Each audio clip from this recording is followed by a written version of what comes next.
Good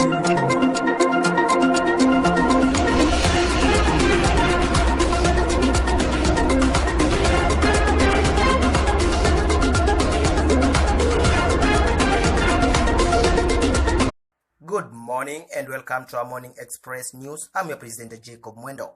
Let's start with educational-based news, whereby the Kenya Certificate of Secondary Education is kicking off this morning. Even as the government says it has taken radical measures to curb cheating in exams, stakeholders in the educational sector have insisted the need to uphold integrity and fairness. Education CS George Magoha has assured that all loopholes for cheating have been sealed. As we go into next Monday, there are very high stakes there. And like we have said, the fate of those two teachers had sealed. There are those who will want to do the same in the next exam. And they are welcome to do so that we can meet them. We have means of knowing where the paper is taken and who has taken it. And all I can say is that it is not worth it. Stop confusing the children.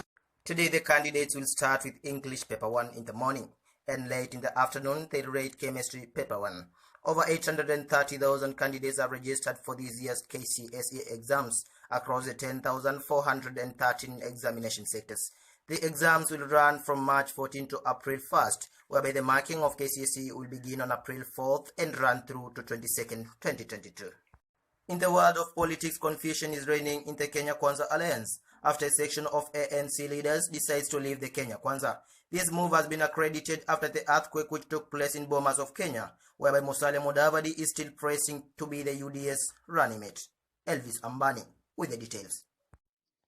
It now appears that the three political parties under the Kenya Kwanza Alliance are not reading from the same script.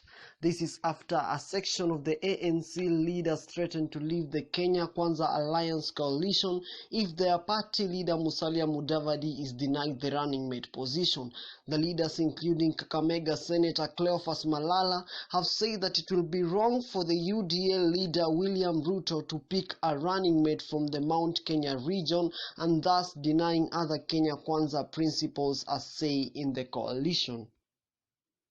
We are giving a demand that this is a coalition of parties. This is not a coalition of regions. Watu wasikae mahali pamoja waseme ati kwa sababu hao wamekaa kwa mlima au wanatosha kukua naibu wa rais kuliko sisi ambao tumekaa hapa chini. Kiti cha deputy president katika Kenya Kwanza ni lazima kikuje hapa kwa chama cha ANC na awe Musalia Mudavadi. ANC has insisted that there will be no coalition pact if Musalia Mudavadi is denied the running mate position. Hatukuenda Azimio na Musalia Mudavadi kwa sababu we didn't have anything to get there. Lakini tukaamua turiski tukuje Kenya Kwanza na hatuwezi toka bure mpaka tutoke na deputy president. Kenya Kwanza, our agenda is economic revival. Na tunataka tujue ni nani anaweza saidia kufanya kazi ya kuinua uchumi. Sisi kama chama tunasema UDA ikichukua kiti cha upresident, ANC tunataka kiti cha deputy president. It is now openly clear that there are differences between different parties in the Kenya Kwanza Alliance, but the big question will be, till when will these struggles take place and if a lasting solution will be found? Reporting for Wito TV Morning Express, I'm Elvis Ambani. Matters are getting out of control in Russia and Ukraine.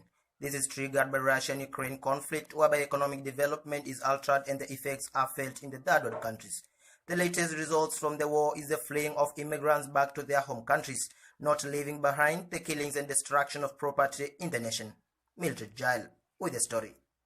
Looking at the latest developments in the Russia-Ukraine conflict, well, according to the Lviv Regional Administration, 35 people were killed on Sunday when Russia strikes hit the Yavriv military training ground.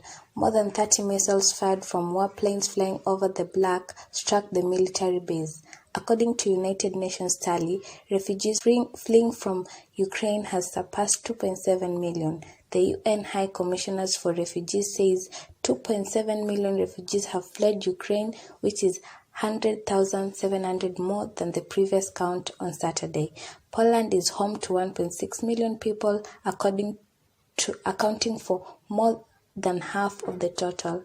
Meanwhile, Ukraine's president claims that nearly 125,000 civilians were evacuated through safe passage corridors in a single day, and a convoy carrying humanitarian aid is on its way to the besieged city of Mariupol. Russian troops continue to move closer to Kiev, while cities in the country's south and west face ongoing attacks. This despite Russia and the Ukraine officials claiming the talks could yield positive results in a matter of days. Reporting for Morning Express, Twitter TV, this is Mildred Jai. From the Morning Express news desk, we have to stop today's stories. But remember, there are still more in store for you. Let's meet in the same place at the same time on the following Monday. Bye-bye for now. I'm your presenter, Jacob Mwendo.